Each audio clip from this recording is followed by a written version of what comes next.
are listening to the Battle Born Libertarian Podcast, the official podcast of the Libertarian Party of Nevada. Here's your host, Tyus France. Hi, everybody. Thank you for tuning into the Battle Born Libertarian Podcast. I am your host, Tyus France. Normally we have Alex here, so I'm sure you're used to hearing Alex's voice. However, he is on a plane today, and we brought in a special guest. We're going to get to know him a lot better. So sitting next to me in studio today is Jason Weinman. Thanks for being here. Happy to be here. So, Jason, everybody, all of our listeners don't know who you are yet. However, you have quite an impact here in Las Vegas and in Clark County in Nevada when it comes to the Libertarian Party. You've been a part of it for a long time. You've served multiple roles, consultant and director. Is that correct? Yeah. So I first got involved with the Libertarian Party of Nevada in 2012. My first event was actually the 2012 National Convention, which was here at Red Rock, which is really the only reason I went. And I realized that the party nationally, on any level really, didn't have much institutional knowledge. Before that, I'd considered myself a libertarian, but I was a little bit concerned about viability. I didn't really think there was much room for the party to grow. I thought maybe the deck was stacked against it, but from what I saw in 2012, I thought the party doesn't really know how the game works. They don't know what they should be doing to grow. So I got involved with the Libertarian Party of Nevada. By 2013, I was pretty heavily involved, and over the next couple of years, we focused on building, a divisional structure like Alex runs and has been instrumental in developing. I started as the outreach director. We focused really on training, which is why we hosted a training event for libertarians nationwide here in Las Vegas called LPEX. And we were able to really build the infrastructure that the Libertarian Party of Nevada has now. And I've served as the political director, and right now I'm consulting on campaigns, finding candidates. Now that we have our candidates, I think we have a great slate, and I'm getting them ready for the 2018 election cycle. I think it's people like you that we really have to thank for the dramatic growth that took place in such a short period of time for the party. So I want to thank you personally for that. Thank you for all the hard work. It's been tremendous, and it shows, just by saying we're the fastest growing party in the state of Nevada, like in the country, all of that started by just a few people saying, you know what, we're not organized. But let's take it back to the very beginning. Did you start off as a libertarian? Because I don't know anybody who is raised and goes, oh, I'm just going to be a libertarian. They usually get there. Right. So growing up, I wasn't terribly political. I was kind of a mathematically inclined kid, and I definitely had like some level of like interest and concern in world events. But after 9/11, I started to get more involved, more interested in politics. And at first, I certainly wasn't a libertarian, by the party standards, or what I would even consider a libertarian now. But I was skeptical of government. I certainly was a bit more of a neocon than I am now, or have been for a long time. I kind of had a very optimistic view of America as a country and of American power in the world, and I thought we could do a lot of good, not only for this country, but that there's a lot of problems in the world that I thought that the U.S. can take a powerful, positive role in addressing. And time passed, and I saw the way the wars in Iraq and Afghanistan went, and things didn't really seem to get better. And I became a little bit more skeptical, not necessarily of the government's agenda or ideology at that time, or really the place of America in the world, but certainly of the capability of the government to do the things that they were setting out to do. Then I went to college and I studied economics, which kind of pushed me much further in a direction of not only foreign non-interventionism, but also non-interventionism in the market process and in the market system. And it kind of differentiates me from a certain wing of Libertarian Party activists who came from it from a more philosophical angle, more dedicated to the non-aggression principle, or other types of ethical philosophy rather than a practical, problem-solving approach that really attracted me to libertarianism. Were there any particular books or any particular thinkers that influenced you? Absolutely. Number one, first and foremost, the biggest influence I would say in my political development was Milton Friedman. I also read J.S. Mill in college, and he was a big influence on me. And later on, after I was already kind of identifying as a libertarian, I read Hayek, who was a big influence on me, and these is kind of the standards. But mostly, with a couple of exceptions, libertarians from the economic side of the spectrum. Because I grew up in New York, so for me, the thought of people opposing gay marriage or the thought of people opposing abortion was kind of silly. I was raised in a place where that was very, very rare. Not that it didn't happen, but it was looked at as kind of a lower class, backwoodsy kind of a thing. And New York kind of has that interesting paradigm, I guess you might say. I don't know if paradigm's the word, but in New York, it's a very liberal place, but they're very intolerant of views from other places. So when I was exposed to those views, I can't say in that case I was terribly disappointed, but I really have always kind of had a more liberal social outlook on things. And then obviously, it's changed a little. There are some non-economists who have been influential. Jonathan Rauch, Kindly Inquisitors, was an influential book. He also did an article. I forget if it was for the Atlantic or something. I haven't seen it in a while, but it was about if healthcare worked like if air travel worked like healthcare in the United States. And I thought it was a great article on on the way the government makes healthcare worse. Gotcha. So you said you're kind of a left side, or are you central? Well, I don't consider myself to be a left libertarian because to me, the political left is about some form of control over the economy, or viewing the role of the government as being proactive. And I certainly don't agree with any of those things. But a lot of people view me as being a left libertarian, and I certainly am socially liberal because a lot of libertarians, especially in the post Ayn Rand, Murray Rothbard, Lew Rockwell, certainly Ron Paul libertarians, there's much more of a right-wing aspect, or faction at least, within the Libertarian Party and the broader liberty movement.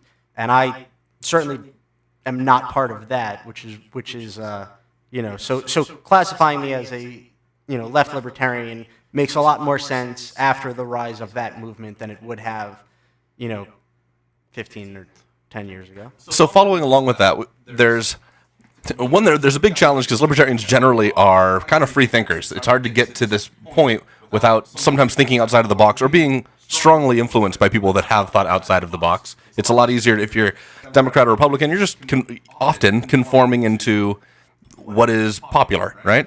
So with all these free thinkers out there, it's one big challenge we get is how do we unify the thought process when there's so much divergence around small detail. And I've noticed you've on several occasions, actually, you've stood up for people and you've said, like, hey, this is somebody who's great. I really endorse them. There's some things that I don't agree with them on. And I've seen you actually endorse somebody while still stating I don't agree with all of their points. How do we move forward as a unified force when we have so many differing viewpoints, opinions, and minutia? Well, I mean, it's kind of a big question, and I think it depends on the circumstance. I think an important thing for the Libertarian Party moving forward is an emphasis on values. Right now, there's a lot of emphasis on policy, so people often believe, this guy's outside of libertarian orthodoxy on one issue, therefore he's not a libertarian. And a lot of times it's from people who are willing to accept heterodox or non-libertarian policies in other areas that are maybe less important to them, or where they agree, or where it's their guy. So for example, I call them the cake people. Everybody who thinks Gary Johnson is not a libertarian because of his position that the Civil Rights Act should or at least can't, like, it's not unconstitutional or not wrong for the Civil Rights Act to require bakers to serve all their patrons equally without regard for whatever. You're talking about gay cakes. Gay cakes, yeah, absolutely. But gay cakes or black cakes, whatever the case may be. I haven't heard the black cake one yet, but I understand the concept. Same idea, right? And when it is an issue where I on policy disagree with Governor Johnson. But for very different reasons than most of the cake people. And I think that's important because a lot of libertarians support freedom of association. But most of the ones who thought it's acceptable to have Governor Johnson as our candidate, even though we disagree on this issue, support it for a very different reason than the people coming maybe from the Mises Caucus, which is sadly named because Mises was not like this at all, but from the faction of the party that thinks the important thing here is the rights of bigots, right? And not that I'm saying bigots shouldn't have rights, but the reason I support freedom of association is because I believe markets provide an avenue to end or at least reduce discrimination, right? Because prices incentivize people to change their opinions, to change their behavior, to interact with each other. And Jim Crow and segregation were all enforced by government. And I think if you got that out of the way, you would reduce the power imbalances between various groups in the country. I think you would expose people. I think you would do a lot to reduce actual systemic bigotry, racism, and things like that. Milton Friedman was speaking at a school somewhere, taking questions, and he got asked about the gender pay gap, and he explained that he obviously believes that men and women should be paid the same thing, but that if the government mandated it, it would result in worse outcomes for women, which we've actually kind of seen. And his ultimate point, the sentence that kind of stuck with me when he was discussing this with the student was, "I'm on your side, but you are not." And I think that's maybe not a great political phrase because it might push people away, but it's a great indication of the kinds of disagreements people have both within the party and externally when they're talking to other people. So I think in order to move forward, the Libertarian Party has to focus on values. Typically, you don't change people's minds on policy by talking about policy. You don't change people's. Often when you're talking about policy, it's kind of a smokescreen for something else. A lot of people are dog whistling or outsource their policy beliefs on the candidate, the party, the person, whatever it may be, the philosophy that they think has all the answers. So a lot of times libertarians don't necessarily have very much policy information or policy detail, but they know that taxation is theft, and that's enough for them to take a hardline stance against any form of taxation, or in some cases any form of government spending. And to the average person, to a person who doesn't share their underlying value, which is the NAP, that argument doesn't really make a lot of sense, right? You could agree that taxation is theft. I mean, I would say it's difficult to disagree that taxation is theft, but that's not going to change your mind on whether we should have taxation unless you have this underwriting value that all taxation is bad.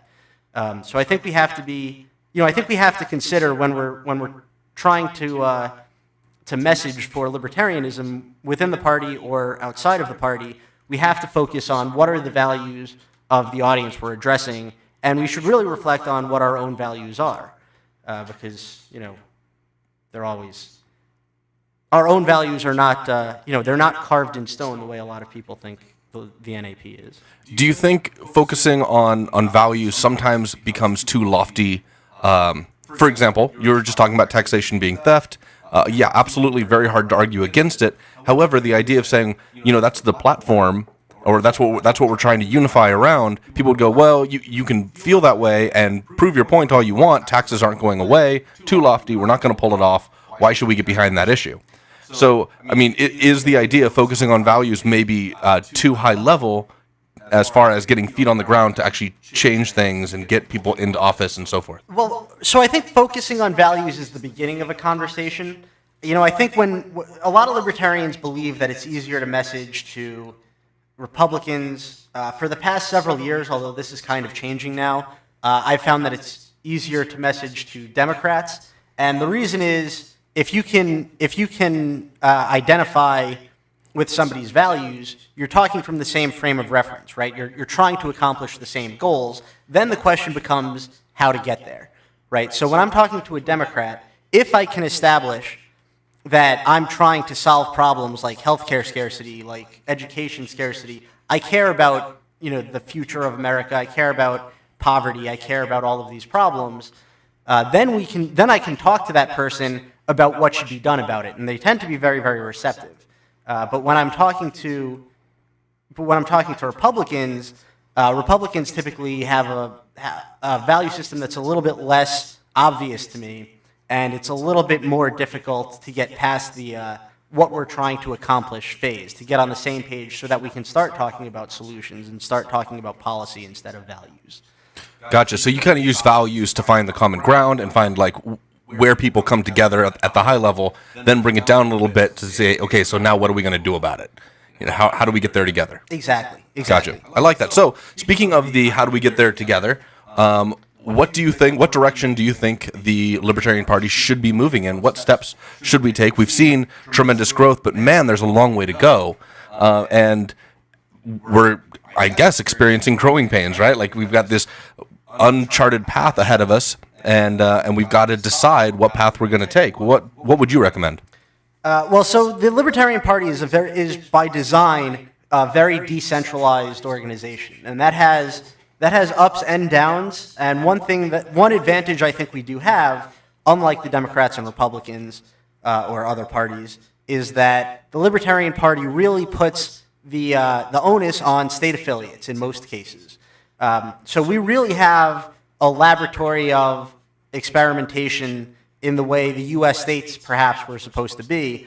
And I think what we've seen in states over the past 40 years, we've seen a different kind of breakdown where we haven't seen much experimentation, because we haven't seen much growth because we didn't have the institutional knowledge to build an organization from the ground up.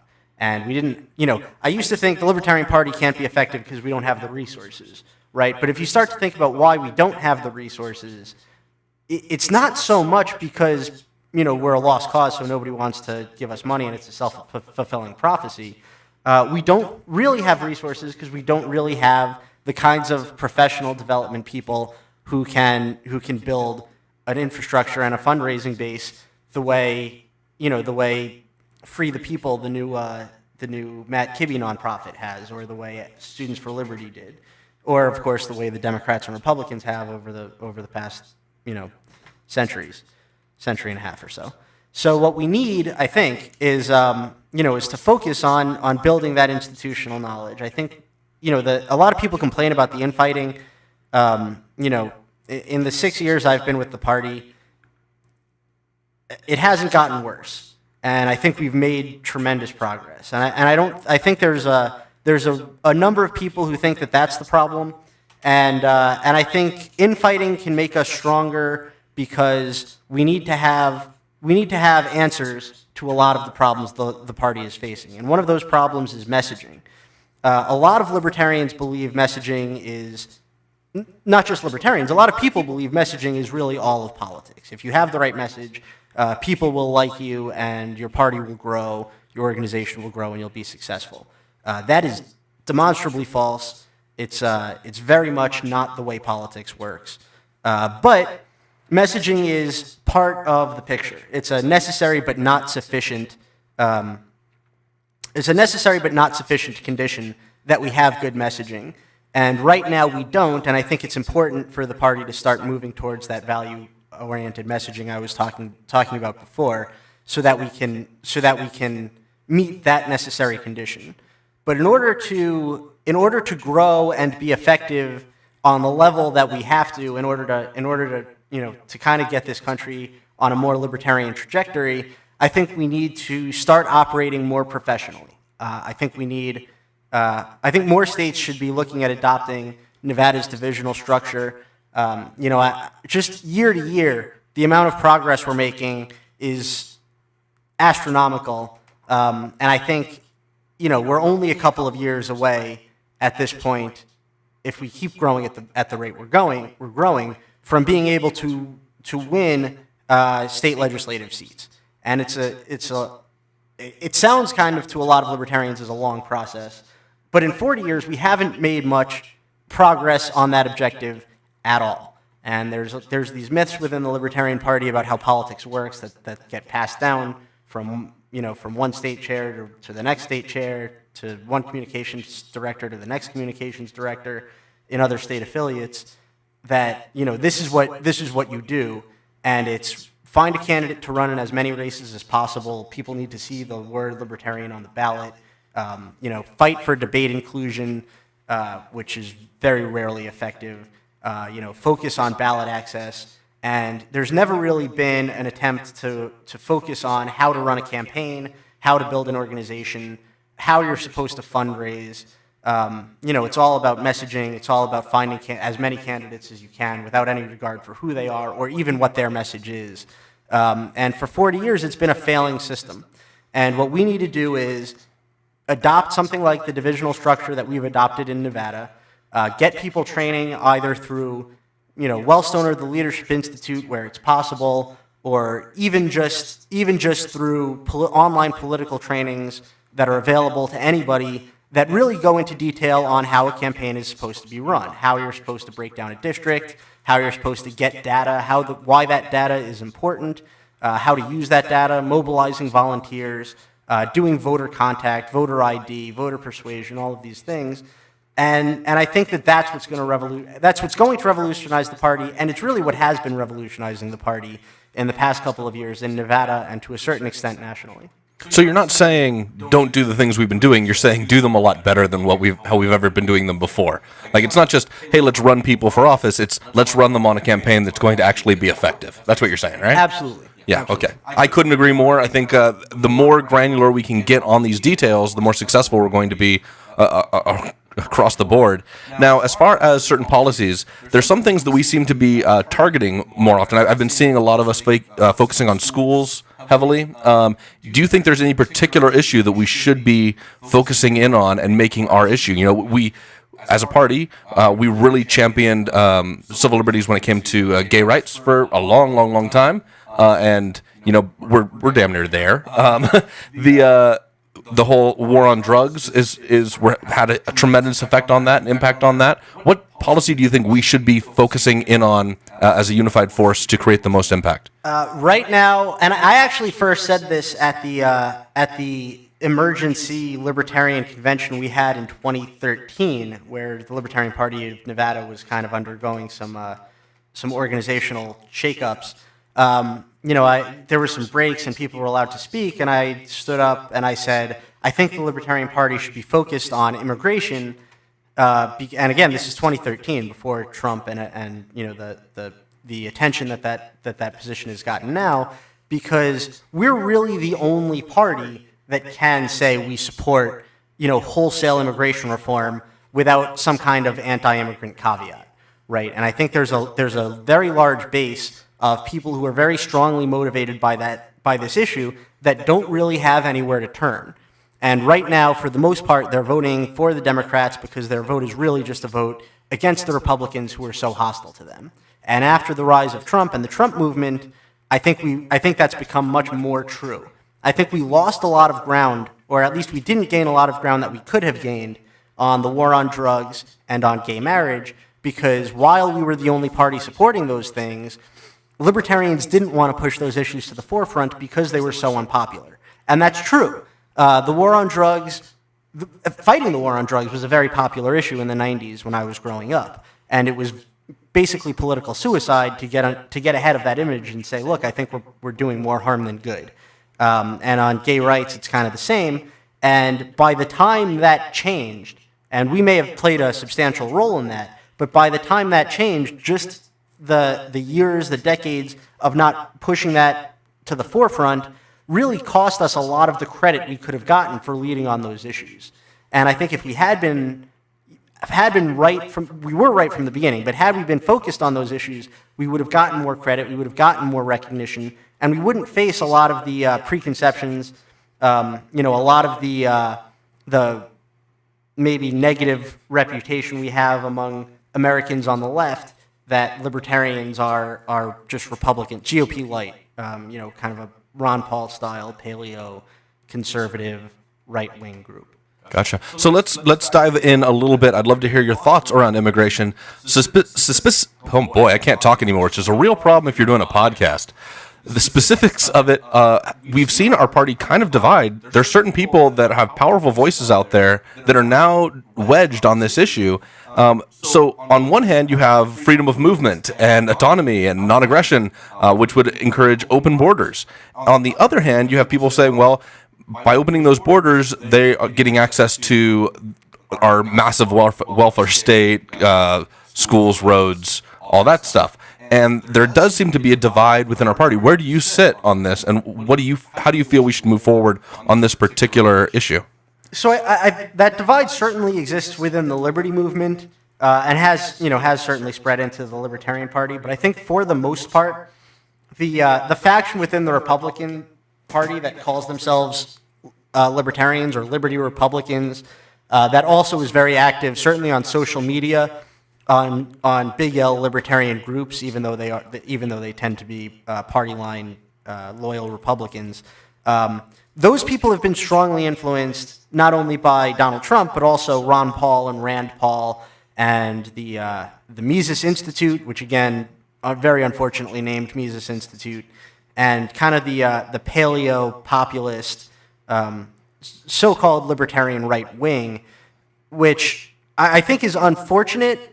But I don't think it's a terribly big obstacle. For one thing, most of the delegates at any libertarian event, at the National Convention, for instance, most people who vote libertarian on the actual ballot, as opposed to who identify as libertarian on social media or even in political discussions, tend to be fairly progressive on immigration. There are exceptions, obviously. Within the party itself, the older members are much less likely to support a more open immigration program than the younger members. And in fact, in 2016, I was on the platform committee for the National Libertarian Party, and I proposed changing I think it's 3.1 on our platform, the migration and is it migration and trade? I believe it's free migration is what the plank is called, and I proposed a revision to make it more open borders, and the vote was 100% in line with age. The older members on the board were opposed to a change, and again, it's a good plank. It's very open borders compared to the Democrats and Republicans, but it has caveats that allow for our candidates to fundamentally disagree with a caveat really at the end of the plank, which allows candidates to disagree with the entire text of the rest of the plank, really. And the older members were totally unwilling to change it, and the younger members were really surprised. And there wasn't I don't know the ages of the members, but on the board, all of the votes in favor of changing, and they were just about half, were from the half of the group that was younger, and there was not a single person who was older who voted in favor of the change, or a single person who was younger who voted against the change. So the divide exists. I don't think it's a terribly difficult one to overcome, and I think it's one where our candidates can kind of lead the way. I wouldn't nota a candidate at our convention because they disagree on this one issue. Where would you place yourself on that divide? I'm very strongly in favor of open borders, which people interpret kind of differently. I think the immigration system that this country had for most of its history is very close to an ideal one. Obviously, there were some exceptions like the Chinese Exclusion Act and the Alien and Sedition Act, but for most of American history, the only requirement for immigration to the United States was that you be able to make it here. And if you can get to Ellis Island, if you can get across the border, you can live here legally as a resident. And I think that would really change a lot of things for the better in this country, not only for immigrants, and not only for people who are trying to flee bad conditions in worse countries, but also for natural-born Americans who would benefit from the fact that people produce more than they consume, from the economic benefits of having a freer labor market, and also from the economic benefit, from the social benefits and the civic safety benefits even of having a smaller or non-existent black market for migrants. So we're running up on our time, but is there anything as we come to a close here that you'd want to suggest the listeners go check out, read an article of this, get involved in some way? What do you have any final messages? Well, first of all, if you're not yet and you are listening to this, I urge you to go to lpnevada.org/donate and contribute to the Libertarian Party of Nevada. Coming very soon, our new candidates who were recently selected at our convention last Saturday will have their own websites and their own donation links for you to follow, and I definitely urge you to check out and follow our candidates here in Nevada. And that's it. I mean, if you can volunteer, if you can get involved, if you can be a part of the libertarian movement, the Libertarian Party, then I urge you to do that. All right, thank you so much, Jason, for being on the show today. Can't tell you how much I appreciate you. Are you willing to come back at some point in the future? Yeah, absolutely. Great. Well, if you didn't get that website, that is lpnevada.org/donate. But at lpnevada.org, you can find out not only how you can donate your money, you can find out how you can give of your time, your energy. You can find out how we connect, and we would love to have you a part of it. If you are not registered to vote yet, go out and register to vote. We need more registered voters out there, too. And until next time, make it all about freedom. This show is brought to you by the Libertarian Party of Nevada. Music is provided by T. Sims. Please support the show by subscribing, sharing it with friends, and leaving a positive review on iTunes. For more information or to learn how to get involved, visit lpnevada.org. Thank you for listening.